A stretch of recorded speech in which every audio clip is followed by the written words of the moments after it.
This is the Rookie Big Board Rookie Profile Series. I'm your host, Matt Hicks, the FF Educator, joined as always by John Lobb, the Gridiron Scholar. And this is the Jayden Daniels Rookie Profile episode. If you're watching the video, you can see a mile-wide grin because, oh boy, has it been a journey. It has been a journey for the Jayden Daniels truthers out there. Ridiculed early on after early true freshman production, told that he was too small. After that, absolute debacle in Arizona State with Herm Edwards, the haters were out. Jayden Daniels was buried. He transfers to LSU. Everybody just ridicules him, mocks him for transferring up. He wins out the LSU job. Over the first 6 weeks, he's not comfortable in the scheme. Everybody's saying that he should get benched. He should be off the team, play Nussmeier instead. And what does he do? He improves, he learns, he grows, he puts together the dynamic athleticism and his passing potential.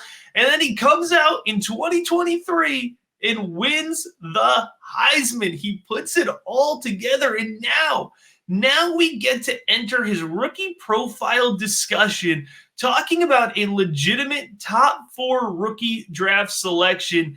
I don't say all of this, John, as a premature victory lap. I just want us, before we even get into the Daniels profile, to really soak in how wild of a journey it is to have gotten here. Whether you're watching, or if you're watching on YouTube, I should say, give the video a like and drop a comment. Let us know your thoughts about Jayden Daniels, or ask us any question about the 2024 draft. We would love to have that discussion with you, either about this dynamic prospect or this dynamic class. With that long-winded introduction, John, I'll now let you take the reins here. Give us the background, give us the overview here on the reigning Heisman Trophy winner. In 2020, the only person who liked Jayden Daniels more than me was Matt Hicks. It was us. It was us on an island. Matt loved him. I liked him. Ridiculed. And I liked him because he had a 17-3 touchdown to interception ratio as a true freshman. And he really showed that he could play as a breakout quarterback. It was impressive. We'll get into the rest of his history in a minute. But I also say Matt and I played in a lot of leagues together. In my CFF best ball, the 3 leagues that I finished first in last year, I had Jayden Daniels in every one because he was such a value. And I was so high on him. And I still am mad at Matt. In the Kings Classic League, Matt took Jayden Daniels in the second round. I was hoping I'd get him in the third, but Matt got him. The only thing I'm happy, I did win the league, so I can't really complain. Yeah. So you got the last laugh on that one. He was the best CFF value all of last year. But let's look back as an NFL prospect, everyone. In high school, he was an Elite 11 finalist in the opening and ranked as one of the top dual threat quarterbacks in the nation. He was a 4-star prospect who played in the Under Armour All-American game. So he did have high school props. People were talking about him. As Matt mentioned, he goes to Arizona State for 3 seasons, 2019 to 2021. And as a true freshman for the Sun Devils, he played immediately, and he started 29 games in the desert for Arizona State. He capped his rookie season by throwing for 2,943 yards, 17 touchdowns, and only 2 interceptions. 2 interceptions. He scampered for 355 rushing yards and 3 scores. He also captured the Sun Belt MVP versus Florida State. So Matt and I were in on him. He was a fascinating CFF quarterback, interesting Debbie prospect. A little undersized. That was one of the only concerns that I had. He's a little smaller. Now, we're not going to get into what happened at Arizona State. You can go look it up. It just fell apart for Herm Edwards. So Jayden Daniels made a business decision, and he did get ridiculed by the CFF community, by the draft scouting community. Why are you going to LSU? Why are you going to the SEC? You shouldn't be taking a step up. Matt, he was not even guaranteed the job. Like that summer, in the summer of 2022, he was in a training camp battle for the starting job. He finally wins it, and he becomes like the CFF waiver wire gemstone of the year. He leads the team to a 10-4 record and the SEC championship game before they got blown out by Georgia. He logged an historic season for LSU, establishing school records for rushing yards with 885 and rushing touchdowns 11 by a quarterback. He completed 266 of 388 throws for 2,913 yards, and he posted a 17-3 touchdown interception ratio. There's why I have the number in my head. So we're looking at 2 seasons of off-the-charts touchdown interception ratio, Matt. I couldn't believe it last year. No one wanted Jayden Daniels. What does he do? He becomes the second Heisman Trophy winner in the past 4 seasons, joining Joe Burrow in 2019, and third all time. The other one is Billy Cannon in 1959. He was a Davey O'Brien Award winner, John Unitas Golden Arm Award winner, and Walter Camp Player of the Year winner. He was the SEC Player of the Year winner and first team All-American. Matt, he was even better statistically. He was third in touchdown passes in the nation with a career best 40, everyone, passed for 3,812 yards, and passing yards per game at 317.7. His touchdown to interception ratio, we're going to talk about it, was 40-4. He is the only player in FBS history to rush for 200 yards and pass for 350 yards in a game against Florida. He set the SEC mark for total offense with 606 yards in a game. He was only one of 5 players in SEC history to reach the 50 touchdown mark. My favorite number, Matt, he scampered for 1,134 yards on the ground and 10 touchdowns. He is uber dual threat quarterback. Matt, what's your film study say about your friend and great quarterback, Jayden Daniels? Yeah, there is a lot to like when you look at the Jayden Daniels tape. And we will start by talking about the athleticism, because I do think that's where everybody starts on Jayden Daniels. And I want to point out, he is a dual threat quarterback, and it starts with his athleticism, but we're going to get into the passing. And the passing is just as impressive to me, but his athleticism, he's explosive. All right, we're not talking about a good scrambler here. We're talking about an explosive runner. I mean, it rivals probably any running back in this class in terms of explosive running ability. He accelerates very well when he's running downfield.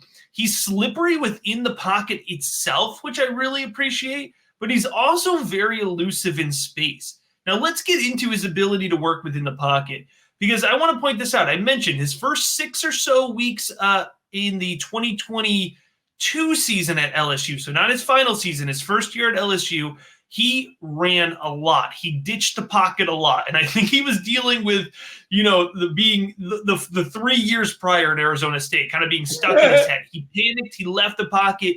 But then you saw the second half of last season and then a huge improvement this season in his comfortability in the pocket.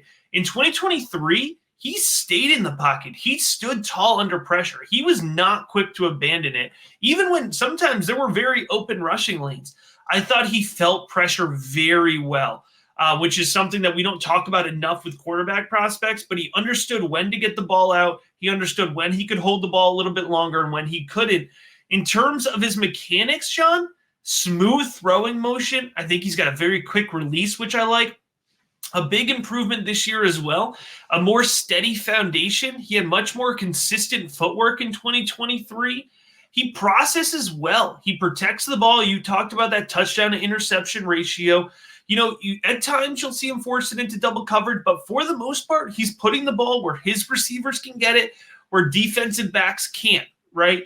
And he has great anticipation.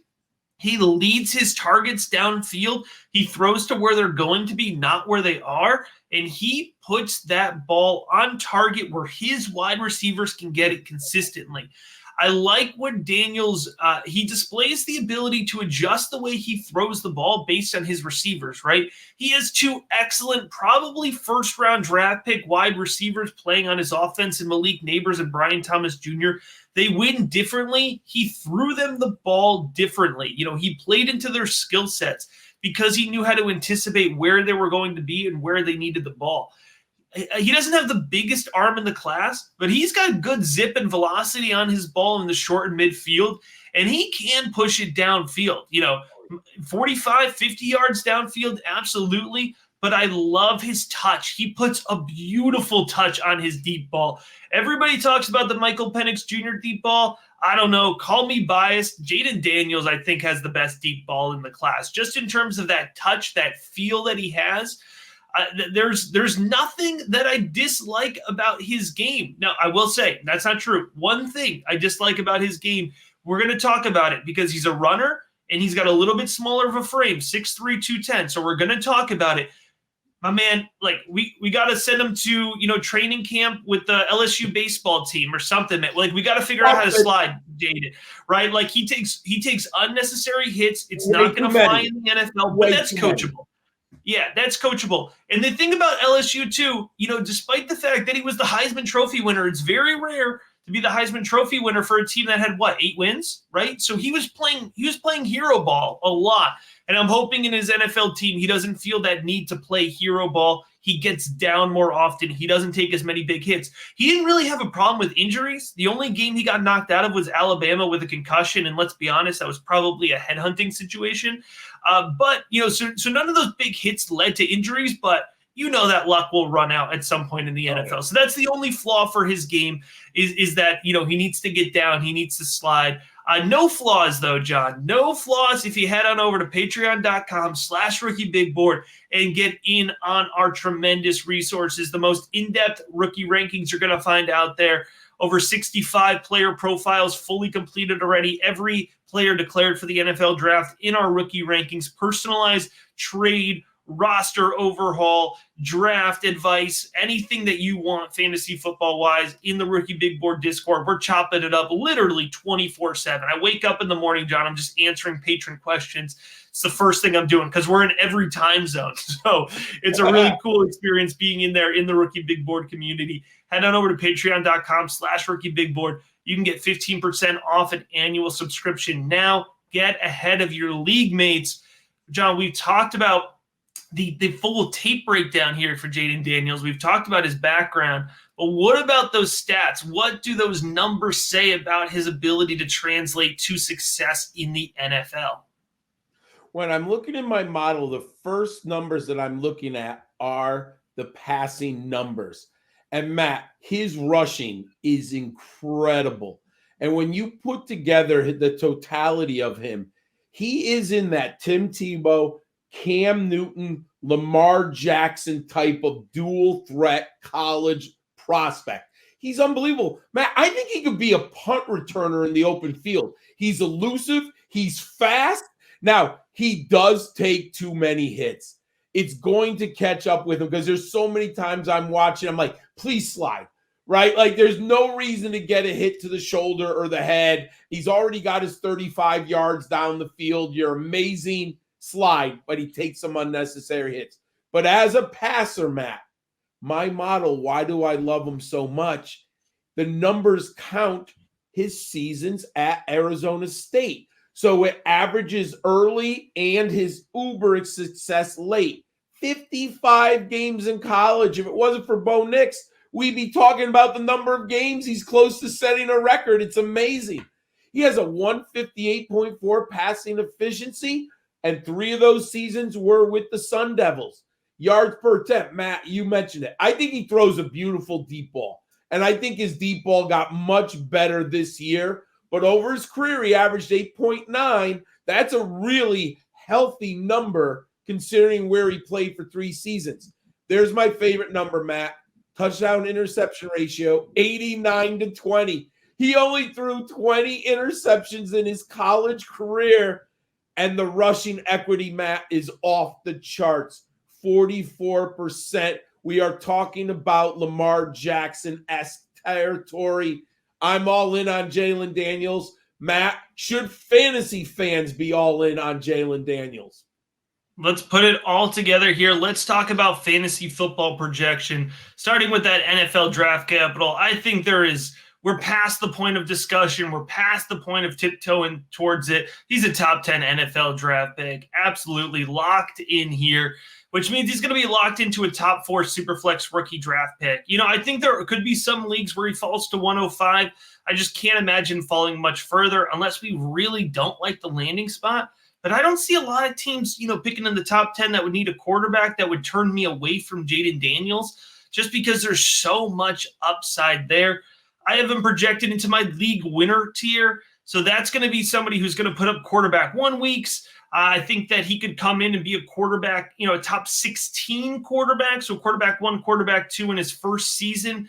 But the thing about Jayden Daniels, he's always going to have QB1 overall potential, like weekly or on the season. And that upside, that potential is going to drive up his fantasy football value. And so that's why my fantasy football comparison for him is Kyler Murray. Just in that same way that Kyler has that undeniable upside, that it's always going to prop up his fantasy football value. So just like Kyler's had some hot streaks where he looks like the locked and loaded quarterback 1. And then he's had some colder streaks, right, where he's performing more as a mid to low end quarterback 2. I could see Jayden Daniels having a similar type of career production like that. And that's certainly still, at the end of the day, a very valuable player to have on your roster. So I think Jayden Daniels, he's going to go early in rookie drafts. He's going to go early in dynasty startup leagues. There's going to be a lot to like about the upside behind Jayden Daniels, just like there is a ton of upside to joining the Rookie Big Board community. Head on over to patreon.com/rookiebigboard. And like I mentioned earlier, you can get 15% off with an annual subscription, 15% off those rookie rankings, 15% off that Discord access, 15% off that personalized advice that's going to be the difference maker so that you win your rookie drafts, you win your off seasons, and you get that leg up on your league mates. As always, we appreciate you checking out this rookie profile.